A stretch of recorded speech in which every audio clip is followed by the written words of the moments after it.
أعوذ بالله من الشيطان الرجيم. سورة الروم مكية. بسم الله الرحمن الرحيم. ألف لام ميم. غلبت الروم في أدنى الأرض وهم من بعد غلبهم سيغلبون في بضع سنين. لله الأمر من قبل ومن بعد ويومئذ يفرح المؤمنون.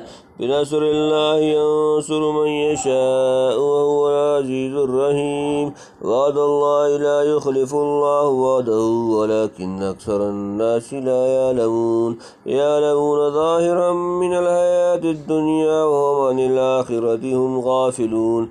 أولم يتفكروا في أنفسهم ما خلق الله السماوات والأرض وما بينهما إلا بالحق وأجل مسمى وإن كثيرا من الناس بلقاء ربهم لكافرون.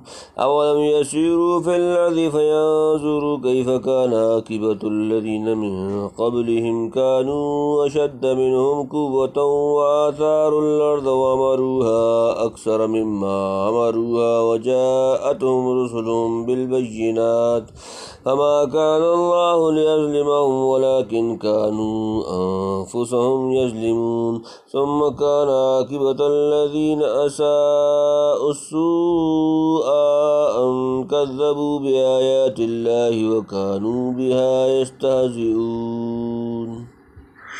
الله يبدأ الخلق ثم يعيده ثم إليه ترجعون. ويوم تقوم الساعة يبلس المجرمون ولم يكن لهم من شركائهم شفعاء وكانوا بشركائهم كافرين.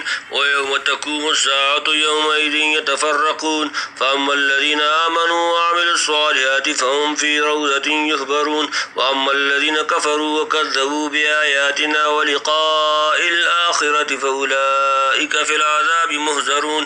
فسبحان الله حين تمسون وحين تصبحون وله الحمد في السماوات والأرض وعشيا وحين تظهرون. يخرج الحي من الميت ويخرج الميت من الحي ويحيي الأرض بعد موتها وكذلك تخرجون. ومن آياته أن خلقكم من تراب ثم إذا أنتم بشر تنتشرون. ومن آياته أن خلق لكم من أنفسكم أزواجا لتسكنوا إليها وجعل بينكم مودة ورحمة إن في ذلك لآيات لقوم يتفكرون. ومن آياته خلق السماوات والأرض واختلاف ألسنتكم وألوانكم إن في ذلك لآيات للعالمين. ومن آياته منامكم بالليل والنهار وابتغاؤكم من فضله إن في ذلك لآيات لقوم يسمعون. ومن آياته يريكم البرق خوفا وطمعا وينزل من السماء ماء فيحيي به الأرض بعد موتها إن في ذلك لآيات لقوم يعقلون. ومن آياته أن تقوم السماء والأرض بأمره ثم إذا دعاكم دعوة من الأرض إذا أنتم تخرجون. وله من في السماوات والأرض كل له قانتون. وهو الذي يبدأ الخلق ثم يعيده وهو أهون عليه وله المثل الأعلى في السماوات والأرض وهو العزيز الحكيم. ضرب لكم مثلا من أنفسكم هل لكم مما ملكت أيمانكم من شركاء فيما رزقناكم فأنتم فيه سواء تخافونهم كخيفتكم أنفسكم كذلك نفصل الآيات لقوم يعقلون. بل اتبع الذين ظلموا أهواءهم بغير علم فمن يهتدي من أضل الله وما لهم من ناصرين. فأقم وجهك للدين حنيفا فطرة الله التي فطر الناس عليها لا تبديل لخلق الله ذلك الدين القيم ولكن أكثر الناس لا يعلمون. منيبين إليه واتقوه وأقيموا الصلاة ولا تكونوا من المشركين من الذين الذين فرقوا دينهم وكانوا شيعا كل حزب بما لديهم فرحون وإذا مس الناس ضر دعوا ربهم منيبين إليه ثم إذا أذاقهم منه رحمة إذا فريق منهم بربهم يشركون ليكفروا بما آتيناهم فتمتعوا فسوف تعلمون أم أنزلنا عليهم سلطانا فهو يتكلم بما كانوا به يشركون وإذا أذقنا الناس رحمة فرحوا بها وإن تصبهم سيئة بما قدمت أيديهم إذا هم يقنطون أولم يروا أن الله يبسط الرزق لمن يشاء ويقدر إن في ذلك لآيات لقوم يؤمنون فآت ذا القربى حقه والمسكين وابن السبيل ذلك خير للذين يريدون وجه الله وأولئك هم المفلحون وما آتيتم من ربا ليربو في أموال الناس فلا يربو عند الله وما آتيتم من زكاة تريدون وجه الله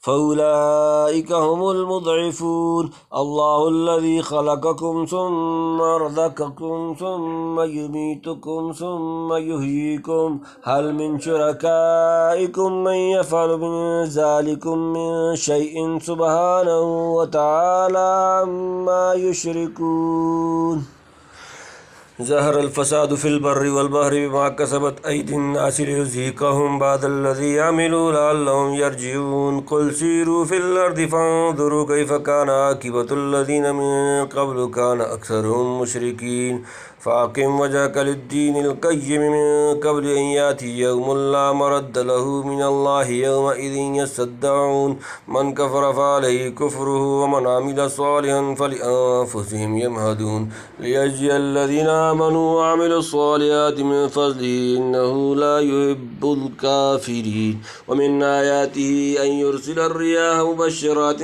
وليذيقكم من رحمته ولتجري الفلك بأمره ولتبتغوا من فضله ولعلكم تشكرون ولقد أرسلنا من قبلك رسلا إلى قومهم فجاءوهم بالبينات فانتقمنا من الذين أجرموا وكان حقا علينا نصر المؤمنين الله الذي يرسل الرياح فتثير سحابا فيبسطه في السماء كيف يشاء ويجعله كسفا فترى الودق يخرج من هلاله فإذا أصاب به من يشاء من عباده إذا هم يستبشرون وإن كانوا من قبل أن ينزل عليهم من قبله لمبلسين فانظر إلى آثار رحمة الله كيف يحيي الأرض بعد موتها إن ذلك لمحيي الموتى وهو على كل شيء قدير ولئن أرسلنا ريحا فرأوه مصفرا لظلوا من بعده يكفرون فإنك لا تسمع الموتى ولا تسمع الصم الدعاء إذا ولوا مدبرين وما أنت بهاد العمي عن ضلالتهم إن تسمع إلا من يؤمن بآياتنا فهم مسلمون الله الذي خلقكم من ضعف ثم جعل من بعد ضعف قوة ثم جعل من بعد قوة ضعفا وشيبة يخلق ما يشاء وهو العليم القدير ويوم تقوم الساعة يقسم المجرمون ما لبثوا غير ساعة كذلك كانوا يؤفكون وقال الذين أوتوا العلم والإيمان لقد لبثتم في كتاب الله إلى يوم البعث فهذا يوم البعث ولكنكم كنتم لا تعلمون فيومئذ لا ينفع الذين ظلموا معذرتهم ولا هم يستعتبون ولقد ضربنا للناس في هذا القرآن من كل مثل ولئن جئتهم بآية ليقولن الذين كفروا إن أنتم إلا مبطلون كذلك يطبع الله على قلوب الذين لا يعلمون فاصبر إن وعد الله حق ولا يستخفنك الذين لا يوقنون صدق الله العظيم.